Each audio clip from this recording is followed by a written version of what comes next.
से नोटिस पे यहाँ लाए हैं। सबसे पहले मैं ये कहूँगा, जिन लोगों को खुशी है कि 10 साल के बाद सरकार बनी है, मैं भी उन्हें मुबारकबाद देता हूँ। लेकिन जिस कदर एक बहुत बड़े तबके का गुजर बकरवाल, जिनकी आबादी 30-35 लाख के करीब है जम्मू कश्मीर में, उनके हकूक पे किस तरह से आसमाना ढाका डाला गया, वो बात सामने लाना जरूरी है। आपको मालूम है कि बड़े संघर्ष के बाद गुजर बकरवालों ने शेड्यूल ट्राइब हासिल किया था 1991 में। यौम अव्वल से ही उसके खिलाफ साजिशें शुरू हो गई और उसे डाइल्यूट करने की कोशिश की गई। हमारा संघर्ष फिर रहा कि जब पूरे हिंदुस्तान के अंदर, पूरे भारतवर्ष के अंदर पॉलिटिकल रिजर्वेशन है शेड्यूल ट्राइब को, तो जम्मू कश्मीर में क्यों नहीं है।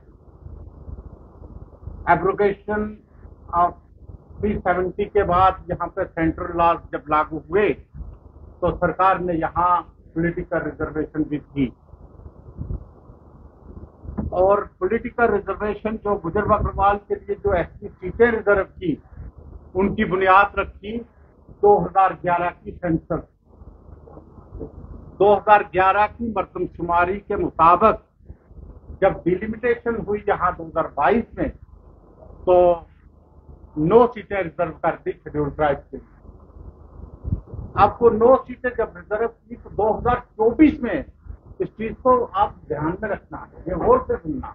कोई भी अगर कोई ज्यूरिस्ट या कोई भी अपोजिशन का लीडर या किसी भी पार्टी का लीडर इस बात पे अगर मुझसे बहस करे तो मोस्ट वेलकम। जब 2024 में सो-कॉल्ड पहाड़ी को शेड्यूल ट्राइब किया गया तो कहा गया कि उनका 10% अलग होगा और गुजर बकरवाल का 10% अलग होगा। जब 10% अलग होना था, उनका 10% अलग होना था, तो फिर जो 9 सीटें 2011 की सेंसस के मुताबिक रिजर्व की 2022 में गुजर बकरवाल के लिए, उन पे जो 2024 में शेड्यूल ट्राइब हुए, उन्होंने चुनाव किस तरह लड़ा और किस तरह से डिस्ट्रिक्ट इलेक्शन ऑफिसर्स ने उनके फॉर्म एक्सेप्ट किए। और मैंने यूं ही चुनाव का अभी बिगल ही वजह था तो मैंने chief election commission of India, home ministry of India, SC/ST ministries of India, registrar general of India, chief electoral officer of Jammu Kashmir और LG जम्मू कश्मीर को मैंने लिखा। सारा रिकॉर्ड मेरे पास मौजूद है कि इन लोगों को, कई लोगों को ये गलतफहमी हो रही है कि हम भी यहाँ से चुनाव लड़ेंगे, तो इस चीज की वजाहत की जाए। लेकिन वजाहत नहीं की गई और कोई नोटिफिकेशन इसके मुतालिक होने के कि जनाब ये भी चुनाव लड़ सकते हैं, उन लोगों ने फार्म भर दिए और चुनाव लड़ा, जो गैर कानूनी हुआ और गैर आईनी हुआ। उसके जब ये निकला, नतीजा निकला, तो मैंने तब भी लिखा कि ये जो लोग जीते हैं 2 सीटों पे, राजौरी की सीट पे और बिना मंडी की सीट पे, ये शेड्यूल ट्राइब नहीं है। एक ये बात कही। दूसरी बात मैंने ये कही कि जनाब जो 9 सीटों पे चुनाव हुआ है, बुनियादी तौर पे वो विशेष है, क्योंकि उन पे कैसे उन लोगों को फॉर्म भरने की इजाजत दी गई जो शेड्यूल ट्राइब नहीं थे। अब 7 सीटें अगर शेड्यूल कास्ट के लिए रिजर्व है, अगर वहां पे कोई जनरल कैटेगरी का आदमी फॉर्म भरता है तो आप जानते हैं नहीं भर सकता, वो चुनाव नहीं लड़ सकता। सेम सिचुएशन यहाँ थी।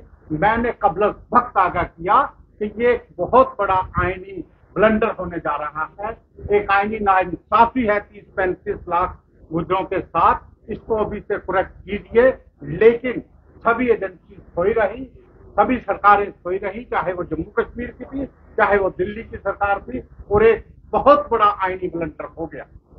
तो उन जीते हुए 9 मेंबरों पे अगर जो गलत तरीके से जीते हुए हैं, जो गैर आईनी तौर पर जीते हुए हैं, अगर आज सरकार बनती है और उमर अब्दुल्ला साहब और दूसरे लोग, कांग्रेस और इवन बीजेपी या LG साहब इस पे खुश होते हैं, तो मैं कहता हूं वो 30-35 लाख गुजरों के हकूक पे डाका डाल के ये चीज बनी है, इसको फौरी तौर का कदम करार देना चाहिए और ये चीज देखनी चाहिए कि दोबारा से इन 9 सीटों पे, अगर 9 पे नहीं तो कम से कम 8 पे गुरेज की सीट को मैं छोड़ूंगा।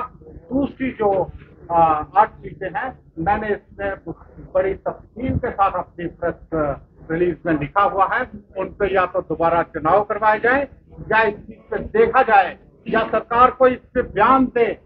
वरना मैं इस चीज को लेके मैंने हर अपने जो भी मैंने रिप्रेजेंटेशन भेजी है उसमें कहा है कि मैं अदालत में जाऊंगा, तो मैं इसको लेके अदालत में जाऊंगा। आज की प्रेस कॉन्फ्रेंस इतनी ही थी। मैं कहता हूं कि सरकार को सबसे पहले इस चीज का जवाब देना होगा।